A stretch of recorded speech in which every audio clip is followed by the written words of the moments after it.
Odnosi med Severno in Južno Korejo so se še posebej zaostrili pred 2 tednoma, ko je Južna Koreja skupaj z Združenimi državami Amerike začela vojaške vaje.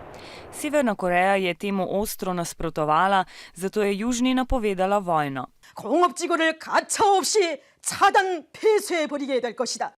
Napetost med državama traja že več kot 60 let. Leta 1945 sta si Sovjetska zveza in Združene države Amerike razdelili Korejo. Južna je bila pod vplivom ZDA, severna pa pod vplivom Sovjetske zveze. Takrat je bila med državama tudi 3-letna vojna, po kateri sta sklenili premirje. Delitev držav je vplivala tudi na razvitost. Južna Koreja je pod vplivom ZDA ena izmed najbolj razvitih držav sveta. Ima demokratično izvoljeno vlado, na čelu je premierka Park. Medtem ko je Severna Koreja zelo revna, na čelu je diktator Kim Jong-un, ki o pomembnih rečeh odloča sam.